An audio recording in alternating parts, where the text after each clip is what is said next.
Hello everyone, स्वागत है एक बार फिर से आपका भारत की राज्य व्यवस्था इंडियन पॉलिटी की इस मैराथन क्लास की सीरीज में। क्योंकि ये तीसरा मैं इम्पोर्टेंट क्लास ले रहा हूँ जिसमें कि भारत की राजभाषा में आज का जो टॉपिक है, जो कि पिछला मैंने वीडियो खत्म किया था, पिछला जो लेक्चर मैंने खत्म किया था वो किया था मैंने शब्दावली, जो राजनीतिक शब्दावली है या फिर इसको पॉलिटिकल टर्मिनोलॉजी बोलते हैं इंग्लिश में, उस पर मैंने खत्म किया था। तो उसी को हम आगे बढ़ाएंगे क्योंकि उसमें से कुछ इंपॉर्टेंट जो शब्दावली है वो अभी बाकी रह गई हैं जिसको कि मैं कवर करूंगा। इसके बाद में ये क्लास एक और इसका वीडियो आएगा, तो लगातार ये वीडियो, इसके बाद में अगला वीडियो आएगा, तब हम पूरा कंप्लीट कर पाएंगे, जो कि पॉलिटिकल टर्मिनोलॉजी पर पूरे कंप्लीट जितने भी इंपॉर्टेंट शब्दावली है वो हम यहाँ पर कवर कर पाएंगे। तो चलिए शुरू करते हैं ज्यादा समय न लेते हुए। चैनल को सब्सक्राइब और बेल आइकन के साथ में इसको क्लिक जरूर कर लीजिएगा, जिससे कि लगातार आपको नोटिफिकेशन मिलते रहेंगे। चलिए शुरू करते हैं, तो आगे बढ़ते हैं।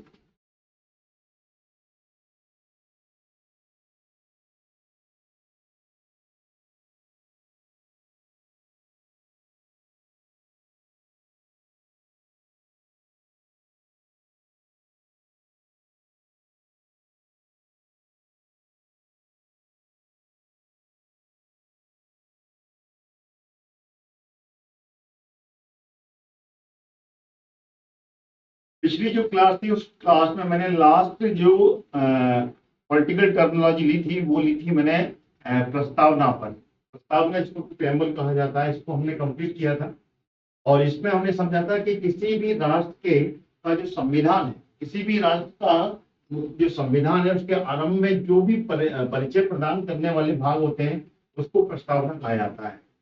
अगर भारत की राज्य व्यवस्था अपन पढ़ रहे हैं तो राज्य व्यवस्था में संविधान प्रमुख होता है। तो अगर हम इस प्रस्तावना को संविधान के रूप में लेते हैं, प्रस्तावना के रूप में लेते हैं, तो वो संविधान को जोड़ा जाएगा। तो राष्ट्र का जो संविधान होता है, किसी भी राष्ट्र का संविधान होगा तो उसका एक प्रेम्बल होगा, उसका एक इंट्रोडक्शन होगा, उसकी एक प्रस्तावना होगी। उस प्रस्तावना, उस संविधान का कंक्लूजन जो होता है वो मैंने इसमें आपको बताया था कि संविधान की प्रमुख विशेषताओं को प्रस्तावना में उल्लेखित किया जाता है, तो उसको कहा जाता है प्रस्तावना। तो यहाँ मैंने पिछला लास्ट वीडियो कंप्लीट किया था। आज हम इससे आगे करने वाले हैं जो शब्दावली है। तो इसके आगे वाली जो शब्दावली है वो क्या है? प्रतिषेध। नोट कर लीजिएगा, प्रतिषेध है। अगर आप नोटबुक लेके बैठे हुए हैं तो नोट भी करते जाएं, इंपॉर्टेंट जो भी आपको पॉइंट लगे जिसको कि आपको रिवीजन करना जरूरी है तो उनको आप नोट भी करते चले जाएं।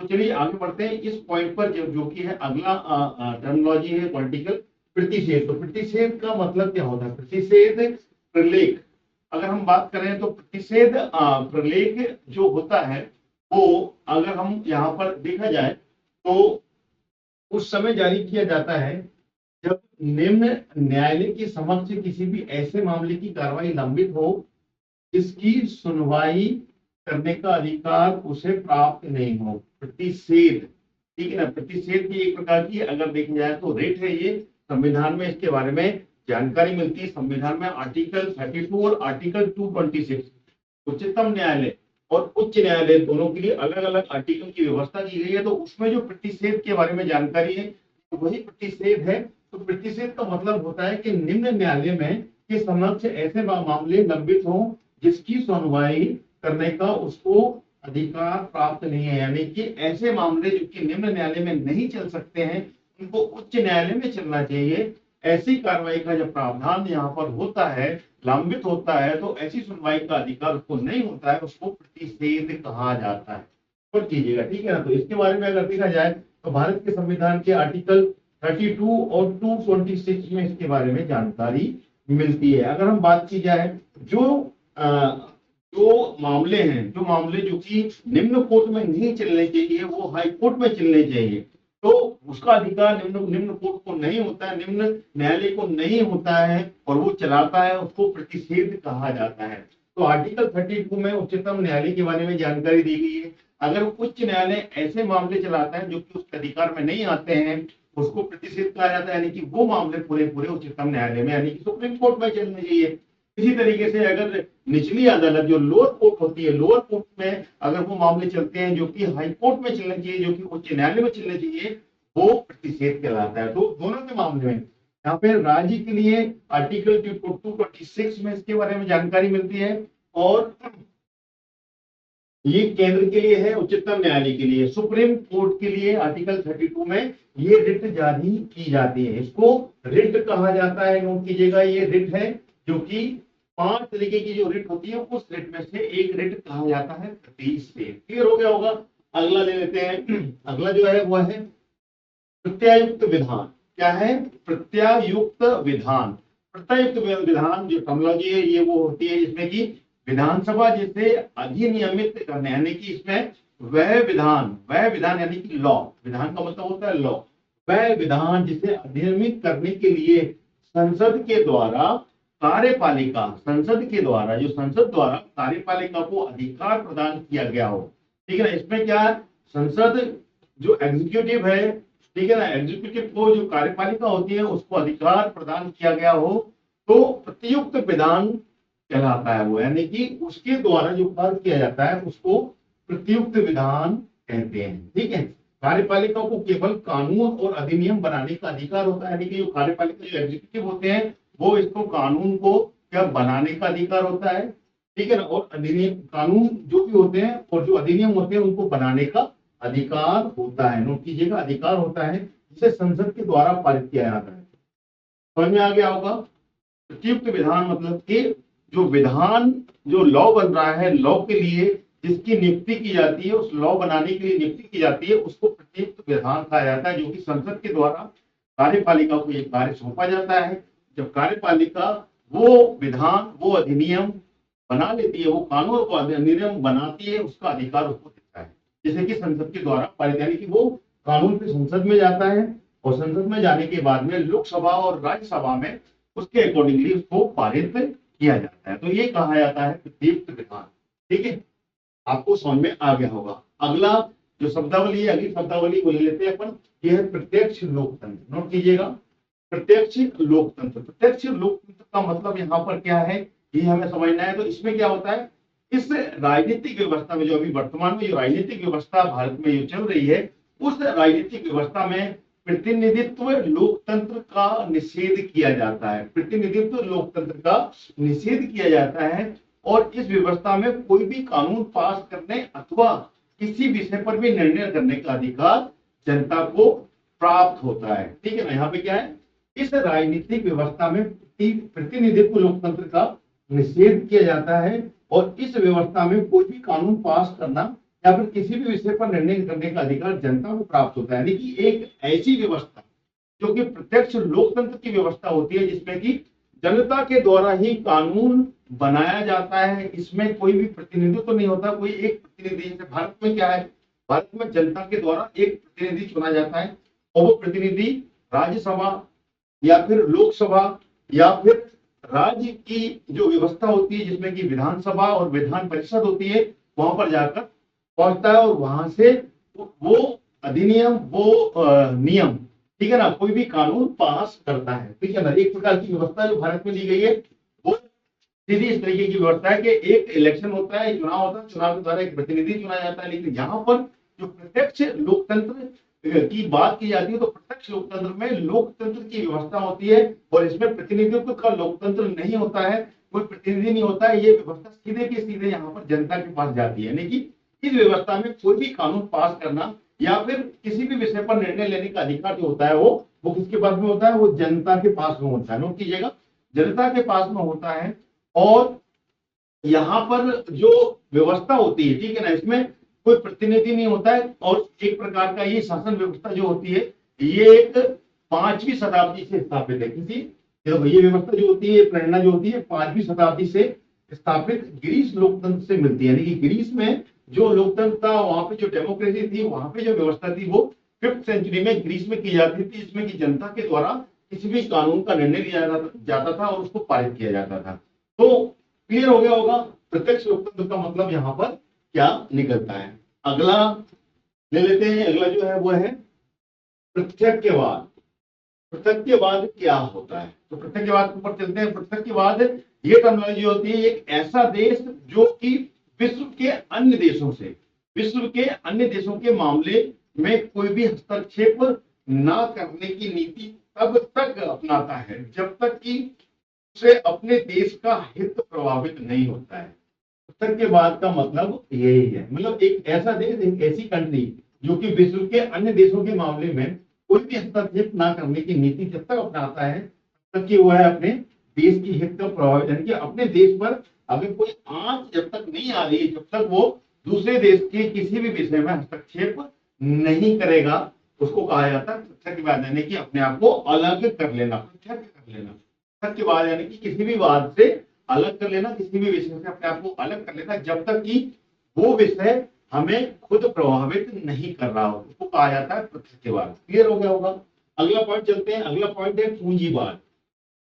पूंजीवाद जिसको अंग्रेजी में कैपिटलिज्म कहा जाता है। क्या कहा जाता है?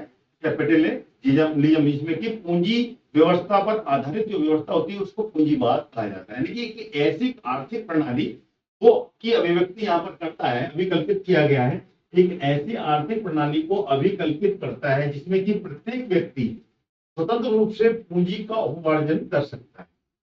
कैपिटलिज्म मतलब कि स्वतंत्र रूप से वो पूंजी को उगा सकता है, पूंजी को यहाँ पर बढ़ा सकता है, उसको कहा जाता है पूंजीवाद। यानी कि इस व्यवस्था के अंतर्गत सरकार का कोई भी ऐसा प्रतिबंध नहीं होता है जिसमें कि किसी व्यक्ति को अर्थ उपार्जन यानी कि इकोनॉमिकली यानी कि पैसे कमाना, इसमें धन कमाने की कोई स्वतंत्रता इसमें बाधित हो। यानी कि यहाँ पर ऐसा कोई प्रतिबंध सरकार के द्वारा नहीं होता है जिसमें कि किसी व्यक्ति को अर्थ उपार्जन, मतलब कि यहाँ का मतलब होता है किसी अर्थ यानी कि धन कमाना, अर्थ उपार्जन का मतलब होता है धन कमाना, ठीक है ना, को हासिल करने की स्वतंत्रता पे कोई बाधित हो, ठीक है ना। इसके अंतर्गत कोई भी व्यक्ति निजी व्यापार अथवा उद्योग विकास हेतु मुक्त रूप से, मतलब यहाँ पे कर मुक्त होता है, यहाँ मुक्त रूप से कर सकता है, यानी कि यहाँ पर पूरी तरीके से फ्रीडम होती है।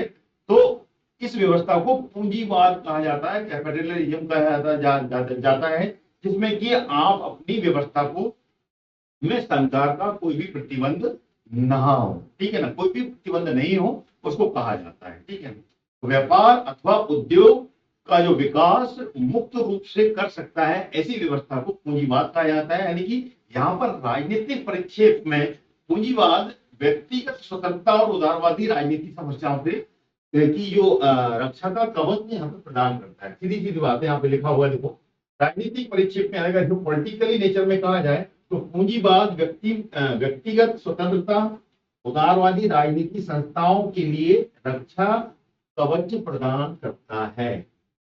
यानी कि यहाँ पर जो उदारवादी राजनीति संस्थाएं होती है उनके लिए यहाँ पर एक रक्षा कवच के रूप में, एक प्रोटेक्शन लेयर के रूप में यहाँ पर काम करता है। क्लियर हो गया?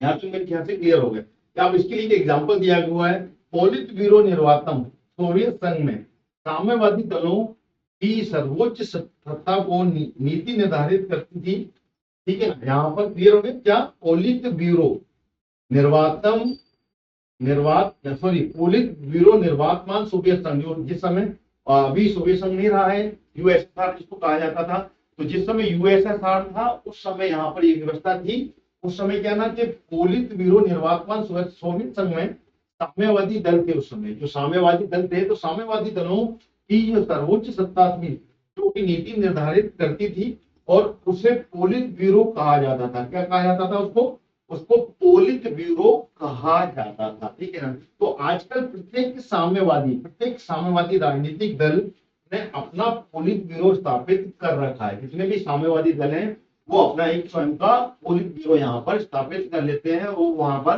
क्या स्थापित करके उसको फॉलो करते हैं, जो उन दलों की नीतियों का निर्धारण और प्रसारण करता है।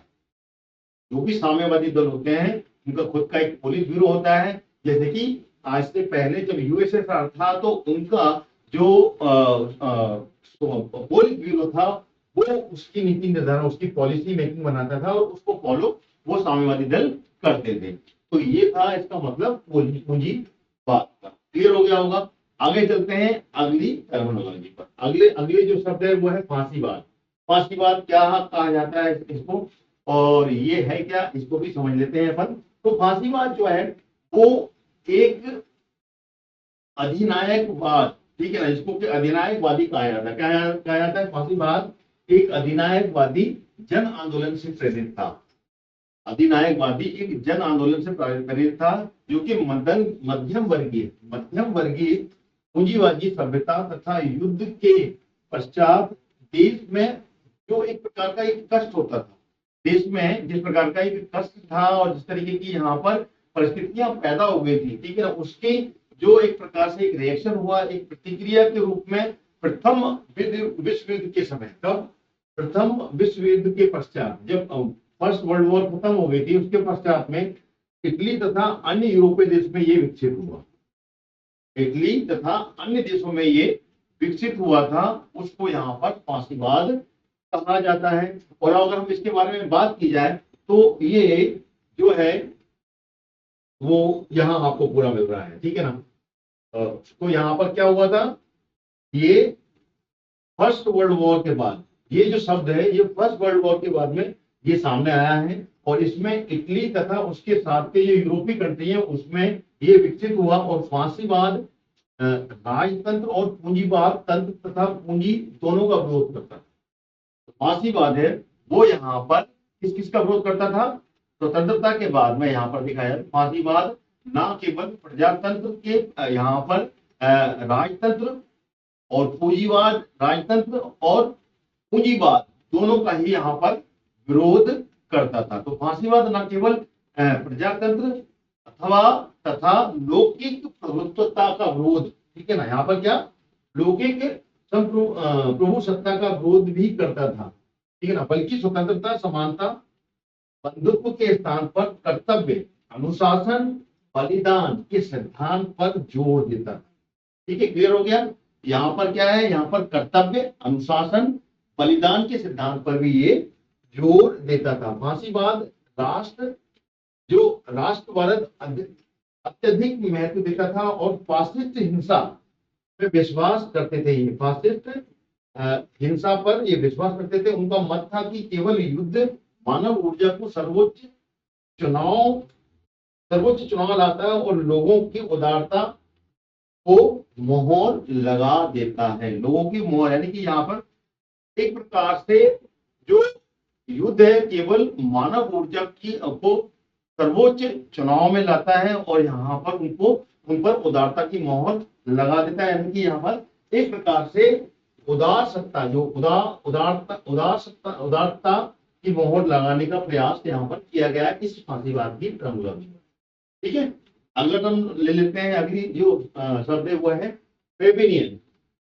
फेबियन क्या है, इसको हम समझ लेते हैं। फेबियन क्या है, तो फेबियन के बारे में बात किया है तो ये एक प्रकार का क्या है, ये विकासात्मक समाजवादी दर्शन है। क्या है ये, एक प्रकार का ये विकासात्मक समाजवादी दर्शन है जो कि सन 1884 में उदित हुआ था। 1884 के समय में ये उदित हुआ था। और उस समय यहाँ पर जब फेबियन सोसाइटी का निर्माण कुछ बुद्धिजीवियों ने मिलकर किया था, कितना, कुछ जो बुद्धिजीवी थे उन्होंने मिलकर इस फेबिनिज्म का भी निर्माण किया था।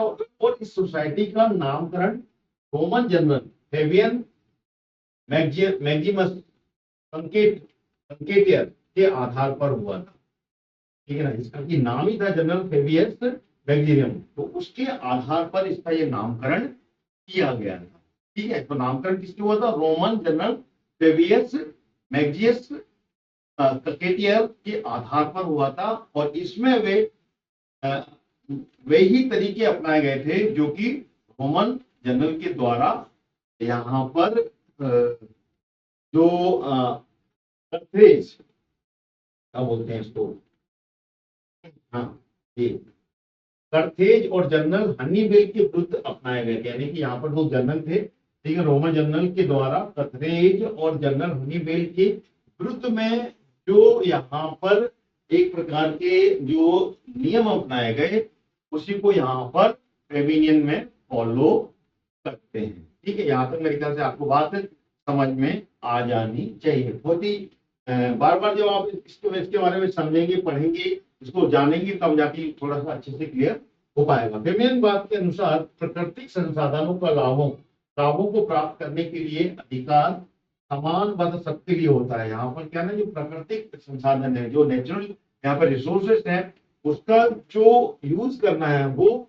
यहाँ पर पर्टिकुलर किसी इंडिविजुअल के लिए पावरफुल नहीं रहेगा, किसी एक का ही अधिकार नहीं होगा। यहाँ पर समानवाद अधिकार होता है, यानी कि सभी के लिए यहाँ पर अधिकार समान होगा। उनके सिद्धांत के अनुसार भूमि तथा पूंजी पर राज्य का अधिकार, यानी कि यहाँ पर भूमि पर और पूंजी पर यहाँ पर राज्य का अधिकार होना चाहिए, ना कि पर्टिकुलर किसी एक व्यक्ति का या फिर किसी भी जनता का यहाँ पर अधिकार नहीं होगा। वहां पे जो राज्य होगा वो राज्य का इस पर अधिकार होगा।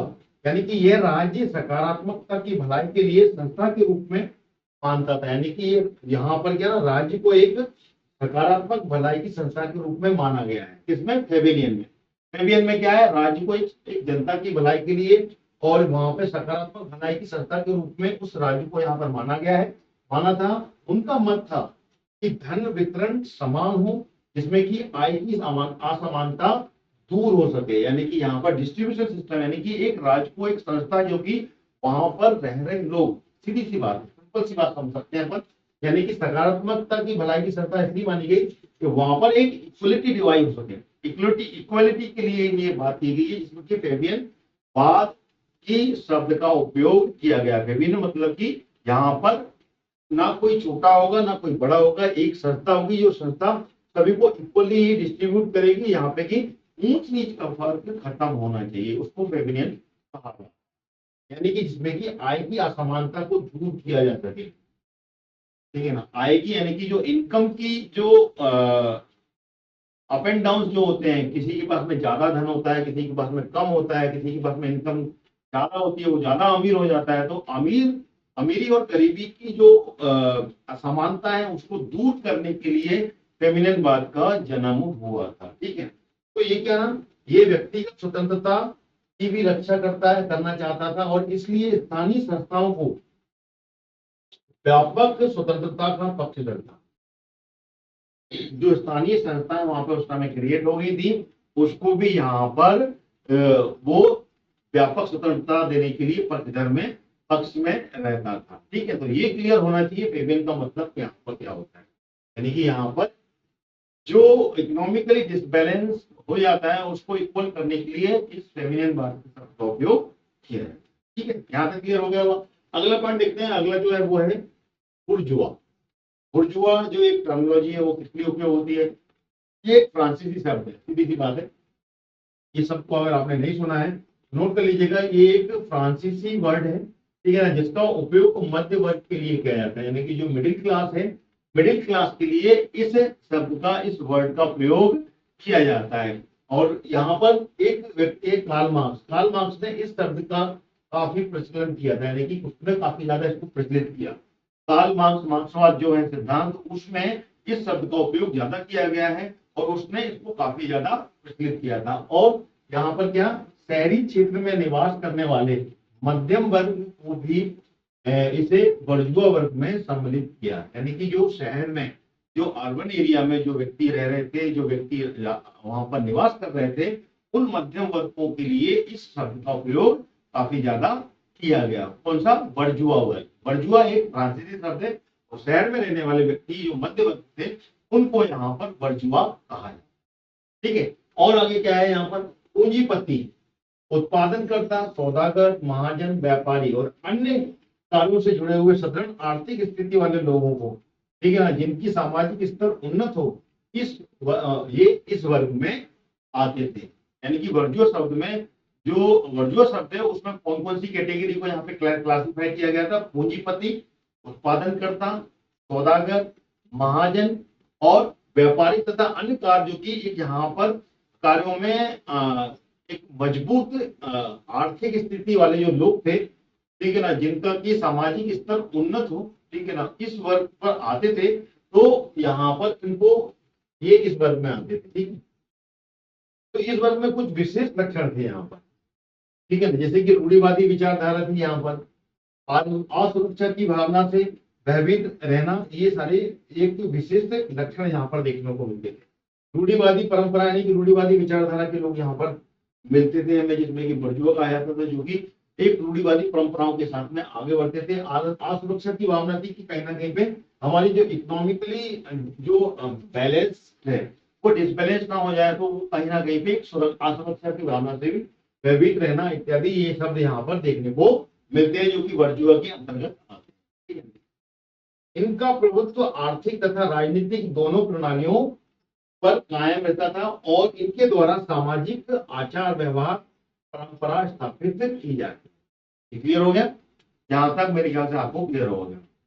अगला ये भी रिट से अंतर्गत आता है, जो कि आर्टिकल 32 और 226 भारतीय संविधान में दर्शाता है बंदी प्रत्यक्षीकरण। समझना जरूरी है, बहुत इंपॉर्टेंट है, ये एग्जाम में पूछा जाता है। तो बंदी प्रत्यक्षीकरण क्या होता है? ये भी एक प्रलेख और या फिर याचिका गिरफ्तारी के खिलाफ उपबंध करता है। ठीक है ना? यहाँ पर क्या है, ये एक अधिनियम है जो कि आर्टिकल 32 भारतीय संविधान में और आर्टिकल 226 में दिया जाता है, और इसमें याचिका गिरफ्तारी के खिलाफ उपबंध करता है। इसके अनुसार न्यायालय उस व्यक्ति की प्रार्थना के आधार पर जिसे कि बंदी बनाया गया है, यानी कि वो व्यक्ति जो कि बंदी बना हुआ है उसकी प्रार्थना के आधार पर यहाँ पर, ठीक है ना, यहाँ पर क्या होता है, उसकी प्रार्थना के आधार पर जिसे कि बंदी बनाया गया है, गिरफ्तार करने वाले अधिकारी को ये आदेश देता है कि गिरफ्तार व्यक्ति को एक निश्चित समय और निश्चित स्थान पर उपस्थित करे, ताकि गिरफ्तार किए गए व्यक्ति की गिरफ्तारी के कारणों पर विचार किया जा सके। क्लियर हो गया होगा? यानी कि यहाँ पर कोई गिरफ्तार हुआ व्यक्ति है, वो अपनी याचिका जहां पर दे सकता है और वहां पर ये याचिका देता है, और वहां पर गिरफ्तार होने वाले व्यक्ति को एक आदेश, जो अधिकारी है उसको एक आदेश दिया जाता है कि एक निश्चित समय पर गिरफ्तार किए गए व्यक्ति को यहाँ पर प्रस्तुत करे, एक स्थान पर उपस्थित करे, जिससे कि वो व्यक्ति जो गिरफ्तार हुआ है उसकी गिरफ्तारी के कारणों का विचार किया जा सके। तो इसको कहा जाता है बंदी प्रत्यक्षीकरण, यानी कि जो बंदी बनाया गया है उसको प्रत्यक्ष रूप से यहाँ पर उपस्थित किया जाए एक पर्टिकुलर फिक्स टाइम में। तो इसको कहा जाता है बंदी प्रत्यक्षीकरण। ठीक है ना? एक प्रलेख है और जो कि भारतीय संविधान के आर्टिकल 32 और 226 में इसके बारे में जानकारी मिलती है, और ये एक प्रकार की रिट है। ठीक है ना? इसको रिट कहा जाता है, ये भी नोट कर लीजिएगा। ठीक है, चलिए आगे बढ़ते हैं। अगला महाअधिकार पत्र, नोट कर लीजिएगा, महाअधिकार पत्र किसे कहा जाता है? महाअधिकार पत्र इंग्लैंड के राजा जॉन के द्वारा, ठीक है ना, आप नोट कीजिएगा, इंग्लैंड, यहाँ पर इंग्लैंड शब्द आ रहा है, इंग्लैंड के राजा जॉन के द्वारा सामंतों के दबाव में 15 जून 1215 ईस्वी को एक घोषणा पत्र जारी किया गया था।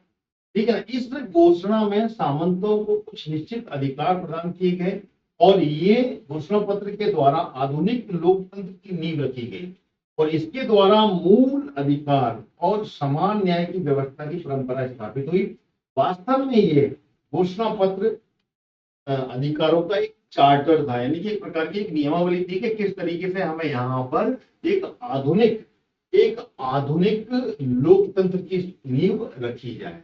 तो इसको कहा गया है महाअधिकार पत्र, इंग्लैंड के द्वारा। ठीक है, इंग्लैंड में जिस तरीके से महाअधिकार एक गजट जारी होता था, उस तरीके से यहाँ पर ये व्यवस्था इंग्लैंड में की गई थी, और उसी को यहाँ पर महाअधिकार पत्र कहा।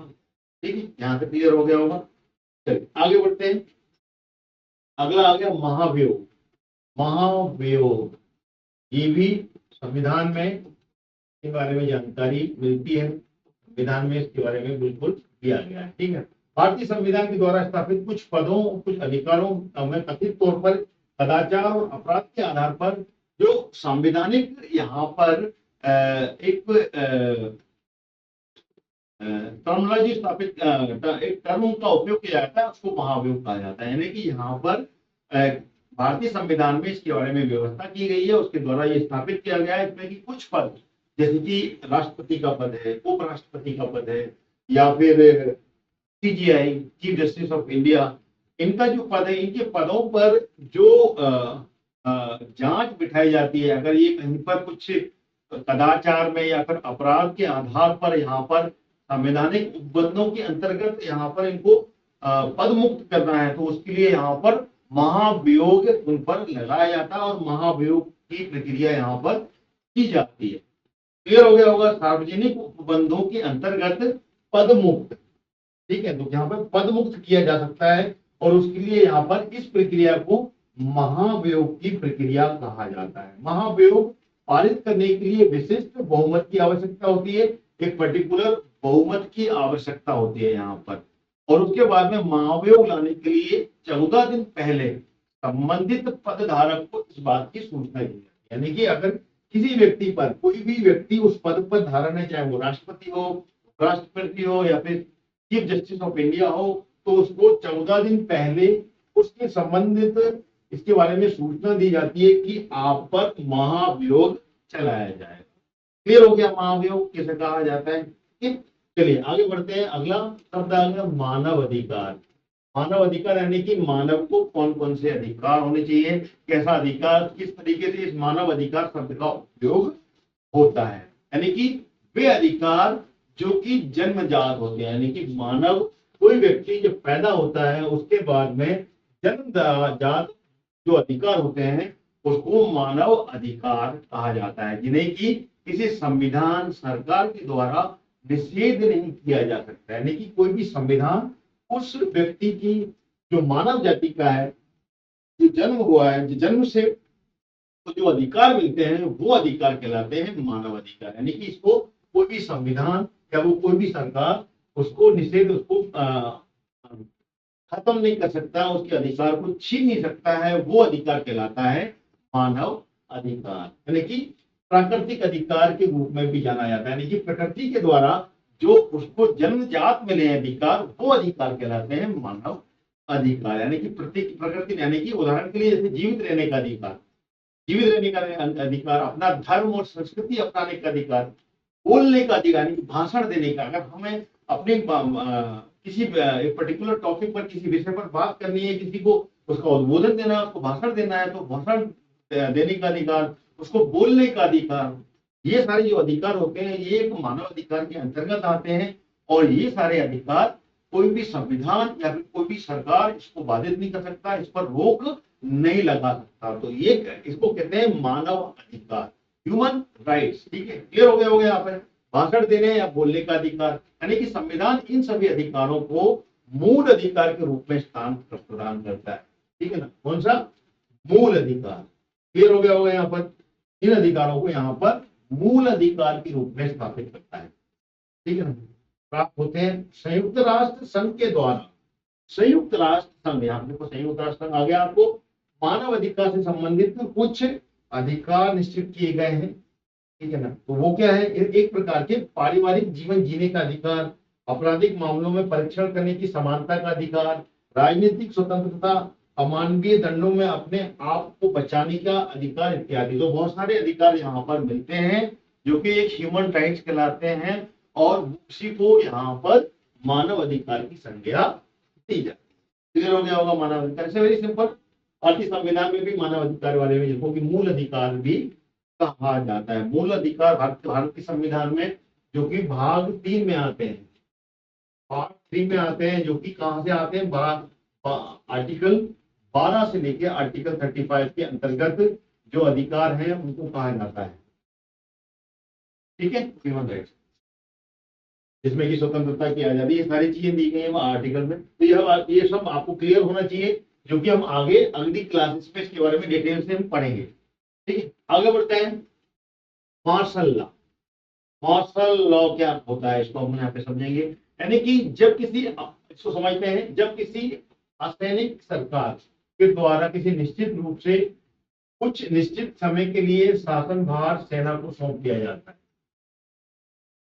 यहाँ पर कोई ऐसी स्थिति बन जाती है, ठीक है ना, जिसमें कि असैनिक सरकार के द्वारा, जो कि सैनिक सरकार नहीं है, जैसे कि भारत में सैनिक सरकार नहीं होती है, ठीक है ना, तो एक पर्टिकुलर एरिया होता है जहाँ पे कि मार्शल लॉ कई बार लगाया भी गया है, भारत में भी कई जगह पे लगा है। कभी ऐसी परिस्थितियां बनती हैं तो वहां पर, यानी कि जब किसी असैनिक सरकार के द्वारा किसी निश्चित क्षेत्र में कोई पर्टिकुलर एरिया यहाँ पे कि इसके बारे में जरूरी है कि यहाँ पर लगाना पड़ेगा, तो कुछ निश्चित समय, पर्टिकुलर टाइम के लिए, फिक्स टाइम के लिए, ठीक है ना, शासन का भार सेना को सौंप दिया जाता है, तो उसे मार्शल लॉ कहा जाता है। ठीक है, तो उसे क्या कहा जाता है? मार्शल लॉ कहा जाता है। कि मार्शल लॉ नागरिक अधिकार समाप्त कर दिए जाते हैं। यहाँ पे जो ह्यूमन राइट्स होते हैं, जो व्यक्तिगत अधिकार होते हैं, वहां पर रहने वाले नागरिक होते हैं, उनके जो अधिकार होते हैं उन अधिकारों को यहाँ पर समाप्त कर दिया जाता है और वहां पे मार्शल लॉ लगाया जाता है। ऐसे ही मार्शल लॉ अंग्रेजों के समय लगा था। अगर आपको मालूम है तो बताइए, मार्शल लॉ कब लगाया गया था और कौन सा एक्ट उस समय पारित हुआ था, जो कि उस समय, एक हिंट देता हूँ, जलियांवाला बाग कांड हुआ था, जलियांवाला बाग। तो अगर आपको मालूम है तो आप कमेंट करके मुझे बताएं कौन सा वो एक्ट था जो कि अंग्रेजों ने उस समय लगाया था। मार्शल लॉ लगाकर वहां की जो भारत की जो नागरिक थे उनके सारे अधिकार समाप्त कर दिए थे। बताइएगा। चलिए अगला देखते हैं, मोनार्की। हाँ मोनार्की है, मोनार्की। आगे बढ़ते हैं मोनार्की के ऊपर।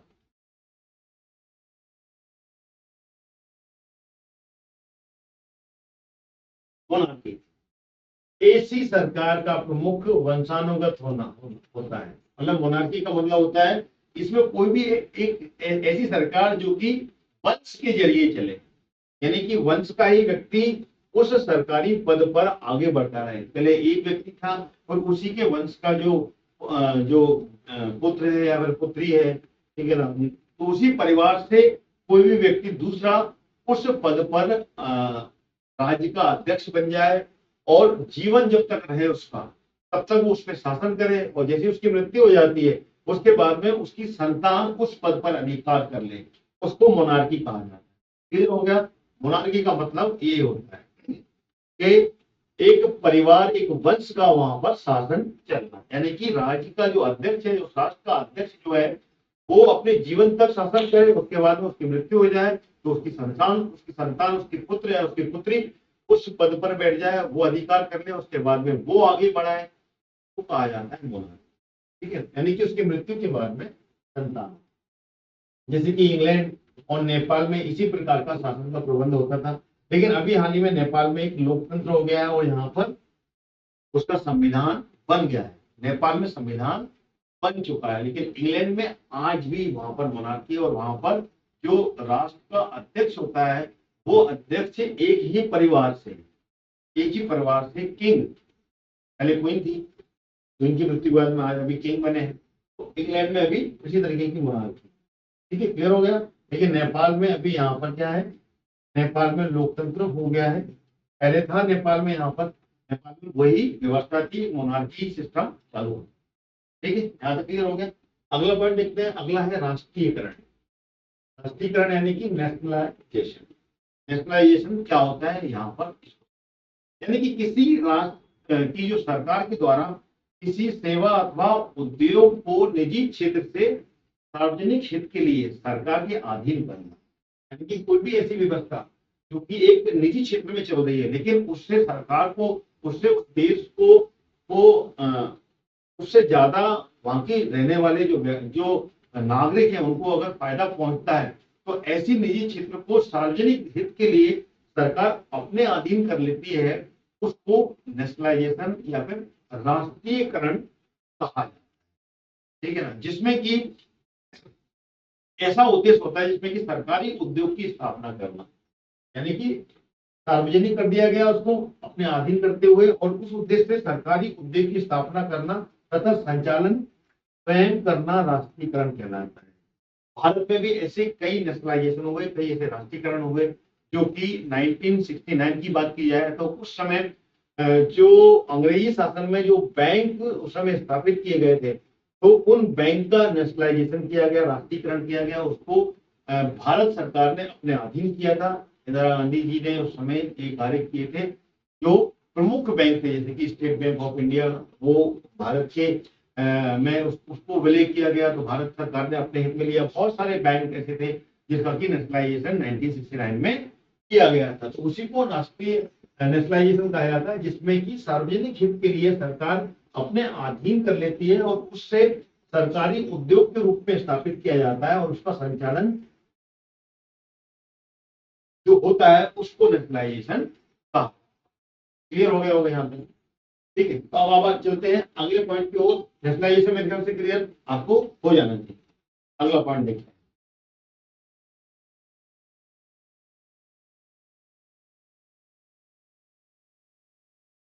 अगली टर्मिनोलॉजी, अगली शब्दावली, रिकॉल सिस्टम। रिकॉल सिस्टम किसको कहा जाता है ये समझेंगे। रिकॉल सिस्टम ये एक प्रकार की राजनीतिक प्रक्रिया, क्या है ये? एक प्रकार की ये राजनीतिक प्रक्रिया है जिसके अंतर्गत निर्वाचित प्रतिनिधियों को निर्धारित समय से पूर्व, क्या यहाँ पर एक राजनीतिक प्रक्रिया, एक प्रकार से पॉलिटिकली एक सिस्टम होता है, ये पॉलिटिकली, जिसके अंतर्गत निर्वाचित प्रतिनिधियों को निर्धारित समय से पूर्व ही उसको बुला लिया जाता है, रिकॉल कर लिया जाता है, उनको वापस बुला लिया जाता है। निर्धारित समय से पूर्व भी बुलाने का अधिकार मतदाताओं को प्रदान किया गया है, यानी कि जो वहां पे मतदान करने वाले व्यक्ति हैं वो वहां पर उसको रिकॉल कर सकते हैं। ये उस प्रक्रिया के अंतर्गत इसको यूज किया जाता है, रिकॉल सिस्टम, यानी कि रिकॉल करना, उसको वापस बुलाना। और उसको यहाँ पर जो निर्वाचित प्रतिनिधि हैं उन निर्वाचित प्रतिनिधियों को यहाँ पर समय से पूर्व बुलाने के अधिकार मतदाताओं को प्रदान किया जाता है।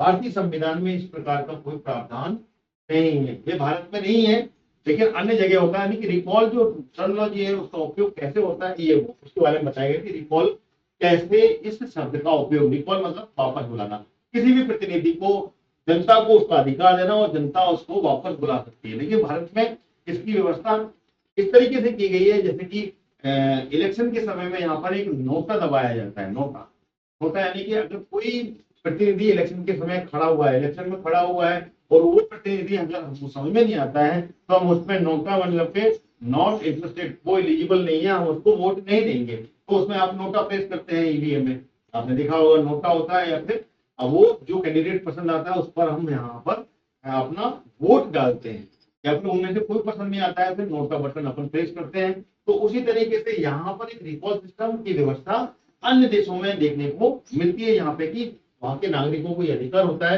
कि वो मतदान के जरिए उस व्यक्ति को समय से पहले वापस बुला सकते हैं अगर वो प्रतिनिधि हमें हमारे हित के लिए कार्य नहीं किया गया है, कर रहा है, ठीक है। तो इस प्रकार की व्यवस्था कहाँ मिलती है, ये देखिए, ये व्यवस्था स्विट्जरलैंड, जो स्विट्जरलैंड कंट्री है उसके संविधान में इसकी व्यवस्था दी गई है, ठीक है। क्लियर हो गया, आगे फटाफट देखिए। रिपेट्रिशियन, रिपेट्रिशियन का मतलब क्या होता है ये समझना है। जब कोई व्यक्ति विदेश जाता है, कहाँ, जब कोई व्यक्ति विदेश जाता है और क्या है, कुछ समय के लिए निवास करने के पश्चात स्वदेश वापस लौट आता है तो उसे रिपेट्रिशियन कहते हैं। कि विदेश गया, विदेश में कहाँ रहा, रहने के बाद वहां से वापस लौटा तो उसको रिपेट्रिशियन कहा जाता है। लेकिन विशेष रूप से युद्ध में बंदी बनाए गए होते हैं वो लोग, ठीक है ना, यानी कि यहाँ पर युद्ध में बंदी बनाए गए होते हैं, वे सब स्वदेशी वापस लौटते हैं तो उन्हें, उनको स्वदेशी लौटना ही रिपेट्रिशियन के रूप में कहा जाता है। युद्ध हुआ, युद्ध में उनको बंदी बना लिया गया, बंदी बनाने के बाद जब वो वापस लौटे, वापस लौटते समय जो वापस लौटते हैं उनको रिपेट्रिशियन कहा, ठीक है। अगला बढ़ते हैं, अगला है लाल फीताशाही। लाल फीता, लाल फीताशाही बहुत ही कॉमन सब्जेक्ट है, कई जगह पर आपने सुना भी होगा और किताबों में भी पढ़ा होगा, तो हम किताबों से ही ले रहे हैं। तो इसका जो मतलब है लाल फीताशाही का, वो क्लियर है कि जब किसी सरकारी कार्यालय के द्वारा किसी कार्य के क्रियान्वयन में बिना वजह से बाधा पहुंचाई जाती है, यानी कि कोई वजह ही नहीं है। जब किसी सरकारी कार्यालय, जो गवर्नमेंट ऑफिस होते हैं, उसमें कोई भी ऐसा कार्य होता है जिसमें कि कार्य आसानी से हो सकता है लेकिन उसमें बाधा पहुंचाई जाती है, उसको, उसमें एब्स्ट्रक्शन डेवलप किए जाते हैं, उसको रोका जाता है, तो जिससे कि उस कार्य के मूल उद्देश्य को समाप्त हो जाता है, उसका जो मूल उद्देश्य है वो समाप्त हो जाता है, तो उसको लाल फीताशाही कहा जाता है कि अपने पावर का गलत उपयोग करना। आपके पास में ये सरकार ने जो आपको नियत, जो आपको शक्ति दी है, जो पावर दी है, उस पावर का गलत उपयोग करते हुए जो जनहित के कार्य है उसमें बाधा पहुंचाना या फिर उसमें जो उसका मूल उद्देश्य है उसको समाप्त कर देना, उसको लाल फीताशाही कहा, ठीक है। क्लियर हो गया, अगला देख लेते हैं। अगला है लोक कल्याणकारी राज्य। इस शब्द को समझते हैं, लोक कल्याणकारी राज्य क्या होता है, मतलब जिस राज्य अथवा सरकार के जो मूल उद्देश्य का जो लोक कल्याण करना होता है, कि जो राज्य होता है वो या फिर जो सरकार होती है, ठीक है ना, उसका जो मूल उद्देश्य होता है वो क्या होता है, जनता का, लोक यानी कि वहां पे रहने वाली जो नागरिक हैं उनका कल्याण करना होता है, ठीक है ना। तो लोक कल्याण का मतलब वही होता है कि उसका कल्याण करना, वहां उनके लिए कोई कल्याणकारी योजना बनाना जिससे कि उनकी जीवन में सुधार आ सके और वो अपने जीवन को और उन्नत बना सके, ऐसी व्यवस्था का वहां पर समावेश करना, ऐसी व्यवस्था बनाना। ठीक है, यानी कि उस राज्य की लोक कल्याणकारी राज्य तभी कहा जाता है जब वहां पर उस राज्य के सभी जो कार्य होते हैं वो नीति संपूर्ण हो और वहां के जो पूरा का पूरा जो वर्ग है वो विकास के उद्देश्य से निर्मित होता है। यानी कि वहां की जो नीतियां हैं और वहां पर जो पूरा वर्ग है वो विकास के उद्देश्य से निर्मित होते हैं और विकास के लिए काम होता है वहां पर, उसको कहा जाता है लोक कल्याणकारी राज्य। क्लियर हो गया होगा? आगे बढ़ते हैं। लोकतांत्रिक समाजवाद। लोकतांत्रिक समाजवाद क्या होता है ये हम यहाँ पर समझने की कोशिश करेंगे। तो लोकतांत्रिक समाजवाद मतलब कि शासन की इस प्रक्रिया में सरकार शासन की इस प्रक्रिया में सरकार का जो निर्माण प्रजातांत्रिक आधार पर किया जाता है। इसमें सरकार का जो निर्माण होता है वो प्रजातांत्रिक आधार पर, यानी कि लोकतांत्रिक समाजवाद का मतलब ये होता है कि यहाँ पर उस लोक में लोकतंत्र यानी कि वहां पर जो नागरिक रह रहे हैं, ठीक है ना, वहां पे जो नागरिक रह रहे हैं वो वहां पे जो प्रजा रह रही है, वहां पे जो पब्लिक रह रही है, ठीक है ना, उनके आधार पर अगर किसी सरकार का निर्माण किया जाता है, ठीक है ना, और सरकार की नीति कार्य विचारधारा समाजवाद पर आधारित होते हैं, तो इस सिद्धांत के अंतर्गत किसी भी देश के राज्य में, इस सिद्धांत के अंतर्गत किसी भी देश या राज्य की सरकार का जो कर्तव्य है वो राजनीतिक आर्थिक सामाजिक दृष्टि से वहां की जनता की समान विकास और अवसर प्रदान कराना होता है। उसी को कहा जाता है लोकतांत्रिक समाजवाद कहा जाता है, यानी कि वहां के समाज का एक समान रूप से विकास हो, वहां के समाज का वहां के लोगों का समान रूप से जो विकास होता है, ठीक है ना, उस सिद्धांत के अंतर्गत यहाँ पर जो राजनीतिक कर्तव्य होता है तो उसमें आर्थिक व सामाजिक दृष्टि से जनता का समान रूप से जो विकास में अवसर प्रदान करना होता है, उसको यहाँ पर लोकतांत्रिक समाजवाद की ही संज्ञा दी जाती है। ठीक है ना, और वो यहाँ पर समान रूप से जो न्याय दिलाना होता है, ये तो हो गया समान रूप से अवसर दिलाना, और समान रूप से न्याय दिलाने वाली बात जो होती है वो साथ में लोकतांत्रिक समाजवादी सिद्धांतों का पालन करना जो होता है वो समाजवाद। तो मेरे ख्याल से ये जो शब्दावली है, जो पॉलिटिकल टर्मिनोलॉजी है, जो मैंने आपको समझाई, यहाँ तक समझ में आपको आ गई होगी। इसका हर बार अपन अगर रिवीजन करेंगे तो आप ये अच्छे से क्लियर हो जाएगी। चलिए आगे बढ़ते हैं। इस क्लास को हम यही वाइंड अप करते हैं। अगली क्लास में हम ये पूरी की पूरी शब्दावली कंप्लीट कर लेंगे जो कि इंपॉर्टेंट है आपके एग्जाम के पॉइंट ऑफ व्यू से। Thank you so much. मेरी क्लास को लाइक और शेयर जरूर कीजिएगा अगर आपको पसंद आती है, और साथ में चैनल को सब्सक्राइब जरूर कर लीजिएगा, क्योंकि इससे आपको क्लास की नोटिफिकेशन मिलेंगे और लगातार मेरी क्लास को आप मिस नहीं कर पाएंगे। Thank you so much for watching till and.